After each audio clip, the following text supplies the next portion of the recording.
नमस्कार प्यारे साथियों, आपका स्वागत है हमारे यूट्यूब चैनल में। और देखिए साथियों, हम आपको डीएलएड फोर्थ सेमेस्टर के लिए मैथ करा रहे हैं, जिसमें अभी आपके बहुविकल्पी प्रश्न चल रहे हैं और हम 52 क्वेश्चन तक आपको करा चुके हैं।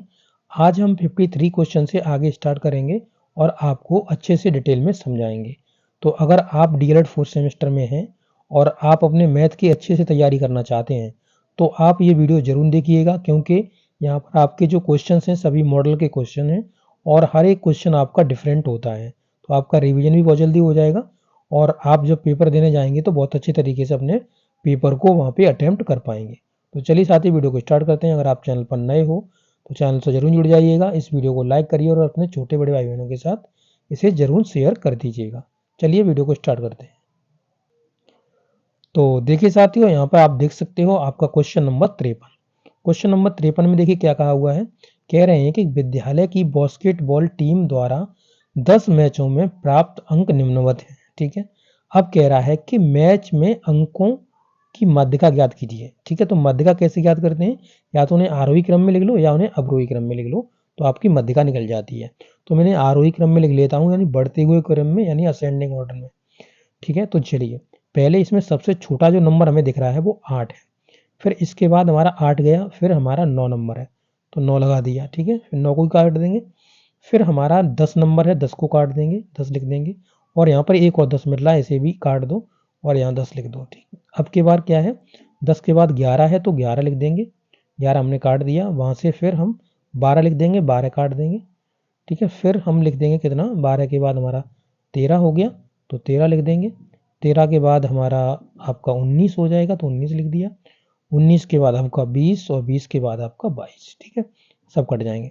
तो अब इनका मध्यका का मतलब क्या होगा, मध्य का मान। ठीक है, तो यहाँ से देखिए 4 इधर से हटा दो और 4 आप पीछे से हटा दो। ठीक है, ये 4 पीछे से गायब हुए तो केवल 2 मध्य में रह गए, ये 11 और 12। तो इन दोनों को जोड़ दो, 11 12 और 2 से इसमें भाग दे देंगे तो ये कितना हो जाएगा, 23। 23 में आपको 2 से भाग देना है। ठीक है, 2 से जब भाग दोगे तो 2 एकन 2, 2 एकन 2 और 0.5, तो 11.5 आपका आंसर हो जाएगा। ठीक है, चलिए ये 11.5 आपका आंसर हो गया। अब क्वेश्चन नंबर देखते हैं 54। क्वेश्चन नंबर 54 में क्या कह रहा है कि किसी चक्री चतुर्भुज के सम्मुख कोण होते हैं। तो चक्री चतुर्भुज कब बनता है, जैसे एक वृत्त है। ठीक है, ये एक वृत्त है और वृत्त में आपको यहाँ पर जो वृत्त की परिधि है उस पर आपको 4 पॉइंट लेने हैं। एक ये हो गया, एक ये हो गया, ठीक है, एक ये हो गया और एक ये हो गया। इन सभी पॉइंट्स को आपको मिला देना है। ठीक है, देखो इस तरीके से मिला दो तो ये आपका एक चक्री चतुर्भुज बन जाएगा। ठीक है, इसकी कंडीशन होती है ये वृत्त में ही होना चाहिए। ठीक है, तो अब इसके जो आपके कोण होते हैं, ठीक है, जैसे ये कोण हो गया, ये कोण, ठीक है, और ये कोण हो गया, इसके जो सम्मुख कोण होते हैं, इसके जो सम्मुख कोण होते हैं उनका दोनों का योग 180 अंश का होता है। तो यानी अगर इन कोणों की बात की जाए, जैसे कोण 1 इसे दे दिया, कोण 2 दे दिया, तो इसमें हम कोण 1 प्लस में कोण 2 बराबर में 180 अंश लिखेंगे। ठीक है, 180 अंश को हम क्या बोल सकते हैं, संपूरक कोण बोलते हैं। ठीक है, ये हो जाएगा आपका। ठीक है, ऐसे ही आप यहाँ पे इन्हें दे सकते हैं, जैसे ये दे दिया हमने 3 कोण, ये हमने कोण 4 दे दिया, तो यहाँ पर कोण 3 प्लस में कोण 4 बराबर में भी 180 अंश लिख सकते हैं।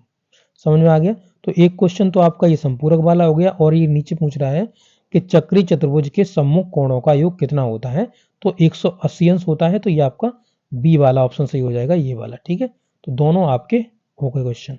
अब देखिए क्या कह रहा था, चक्री चतुर्भुज के कितने चक्री बिंदु वृत्त पर होते हैं। तो आपको देखिए अभी अब हमने वृत्त बनाया था, वृत्त बनाने के बाद हमने जो भी इसके पॉइंट्स लिए वो हमने यहाँ पर देखा, आपने हमने यहाँ पर जो पॉइंट्स लिए हैं वो आपके यहाँ पे इसके परिधि पर लिए, यानी देखेंगे यहाँ पर एक यहाँ पे ले लिया, एक यहाँ पे ले लिया, ठीक है, यहाँ पे ले लिया और यहाँ पे ले लिया, तो ये चारों पॉइंट इसकी परिधि पर होते हैं। ठीक है, तो आपका यहाँ पर हो जाएगा 4 पॉइंट। ठीक, ये आपका ऑप्शन हो जाएगा 4 पॉइंट वाला। ठीक है, ओके, ये 4 पॉइंट वाला आंसर आप लगा लीजिए, ये 4 वाला, ये आपका उत्तर हो जाएगा। तो चलिए साथियों, अब हम क्वेश्चन नंबर देखते हैं 57। ये हम क्वेश्चन कर चुके हैं, अब क्वेश्चन नंबर 57 देखते हैं। क्वेश्चन नंबर 57 में कहा हुआ है कि केंद्रीय प्रवृत्त की मापें क्या होती हैं। तो आपको पता होगा कि इसमें आपके ये तीनों आ जाते हैं, मध्यमान भी आ जाता है, बहुलक भी आ जाता है, मध्यांक भी आ जाता है। तो मध्यमान को हम क्या कहेंगे, तो इसे हम मीडियन कहते हैं। मीडियन, ठीक है, ये मीडियन हो गया। इसके बाद आपका बहुलक जो होता है इसे हम मॉड बोलते हैं, बहुलक को मॉड बोलते हैं। और यहाँ पे जो मध्यांक है इसे हम मीन बोलते हैं, ठीक है, इसे हम मीन बोलते हैं। ये इंग्लिश का है और इंग्लिश में इसका एक फॉर्मूला होता है। आपने देखिए यहाँ पे मैंने लिखा भी था, देखिए ये मॉड बराबर, पे लिख दे रहा हूँ, मॉड बराबर 3 मीडियन, इससे बहुत सारे क्वेश्चंस पूछ लिए जाते हैं, माइनस का 2 और 2 के बाद आ जाएगा आपका मीन, ठीक है, 2 मीन, ये आपका फॉर्मूला होता है। आप इसे नोट डाउन करके रखिएगा ताकि आगे भविष्य में आपके काम में आए। चलिए अब हम देखते हैं क्वेश्चन नंबर आपका 57, ठीक है। तो क्वेश्चन नंबर देखिए 57 में क्या कहा हुआ है, कह रहा है कि गुणात्मक वर्गीकरण में वर्गों का निर्माण किसके आधार पर होता है। तो ठीक है, तो गुणात्मक वर्गीकरण में वर्गों का जो निर्माण होता है वो गुणों के आधार पर उसके होता है, गुणों के आधार पर, ठीक है, ये आपका ऑप्शन सही हो जाएगा। चलिए अब देखते हैं यहाँ पर हम अगला क्वेश्चन। तो अगले क्वेश्चन में कह रहा है मध्यमान, ठीक है, जैसे अभी हमने यहाँ पे बढ़ाया मीडियन जो आपका होता है कि प्रत्यक्ष विधि का सूत्र आपका क्या होगा। तो ये आपने पहले भी पढ़ा होगा छोटे क्लासों में भी। इसका क्या होता है, जो मीडियन होता है वो बराबर में होता है कितना, सिग्मा एक्स बट्टा एन के। ये आपने छोटे क्लासों में भी सूत्र पढ़ा होगा, यही आपका सूत्र होता है, ठीक। चलिए अब देखते हैं हम यहाँ पर क्वेश्चन। यहाँ देखिए क्या कह रहा है, 60 क्वेश्चन, निम्न संख्याओं का मध्यमान ज्ञात कीजिए। तो मध्यमान कैसे होगा, सभी अंकों को जोड़िए, जितने अंक हैं उतने ही नंबर से आपको भाग लगाना है। जैसे कि अगर इसका हम निकालने जा रहे हैं तो हम इनको जोड़ना है 6 प्लस में 8 प्लस में 9 प्लस में 13 और प्लस में 14, ठीक है, इनको जोड़िए।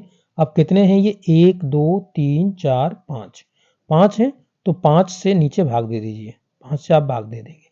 तो अब देखेंगे यहाँ पर तो ये कितना है, जैसे कि एवरेज हम निकालते हैं वही है जी। तो 8 और 6 14, 14 और 9 आपके 23 हो गया, 23 और आप यहाँ पे देखेंगे 3, ये 26 और ये 36, 36 और 14, 36 और 14 कितना हो जाएगा आपका, 50 हो जाएगा। तो 50 बट्टे में 5, 5 से भाग दे दोगे तो आपका आंसर निकल जाएगा 10, ठीक है, 10 आंसर हो जाएगा इसका। तो ये रहा आपका 10 आंसर, ठीक है। चलिए अब देखते हैं नेक्स्ट। अब नेक्स्ट में कह रहा है कि चलिए अब यहीं इतना ही रहने देते हैं, अगला इसके बाद करा देंगे, अगले वीडियो में आपको करा देंगे। तो क्वेश्चन नंबर 60 तक हम ऑलरेडी डिस्कस कर लिए। अब अगले वीडियो में क्वेश्चन नंबर 61 से आगे डिस्कस करेंगे। ओके, थैंक यू दोस्तों। आपको ये वीडियो कैसा लगा है, अच्छा लगा तो जरूर अपने दोस्तों के साथ शेयर करिएगा। Thank you.